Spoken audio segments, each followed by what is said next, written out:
Hi guys, welcome back to Rashu vlogs. ನಾನು ಇವತ್ತು day 3 ವ್ಲಾಗ್ನ ಅಪ್ಲೋಡ್ ಮಾಡ್ತಾಯಿದ್ದೀನಿ. ನಾವಿಲ್ಲಿ ನಮ್ಮ ಅಮ್ಮನ ಮನೆಯಲ್ಲಿ ಮೇಕೆನ ಸಾಕಿದ್ರು. ಅದರಲ್ಲಿ ಹಾಲು ಕರಿಯೋಣ ಅಂತೇಳಿ ನಾನು ತುಂಬ ಟ್ರೈ ಮಾಡಿದೆ, ಬಟ್ ಅದು ನಂಗೆ ಕರಿಯೋಕ್ಕೆ ಬಂದಿಲ್ಲ. ನಮ್ಮ ಅಮ್ಮ ನೋಡಿ ಎಷ್ಟು ಬೇಗ ಹಾಲನ್ನ ಕರಿತಿದ್ದಾರೆ ಅಂತ ಹೇಳಿ. ನೆಕ್ಸ್ಟ್ ಡೇ 3 ಆಗಿದ್ದರಿಂದ ಕೊಂಡ ಎಲ್ಲ ಮುಗಿಸ್ಕೊಂಡು ಬಂದು ನನ್ನ ಮಗಳು ಕೂಡ ರೆಡಿ ಮಾಡಿದ್ದೆ. ಅವಳು ಸ್ವಲ್ಪ ಕ್ಲೀನಿಸ್ ನೆಕ್ಸ್ಟ್ ಏನಿಲ್ಲ ಮಮ್ಮಿ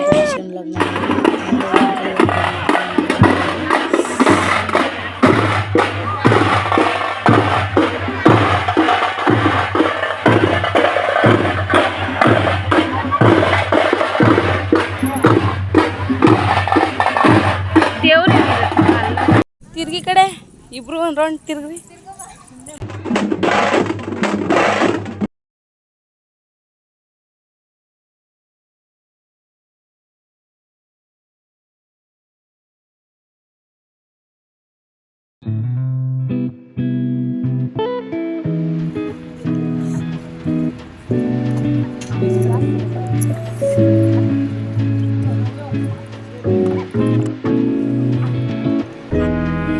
ನೋಡಿ ಬಸ್ ಖಾಲಿ ಆದ್ಮೇಲೆ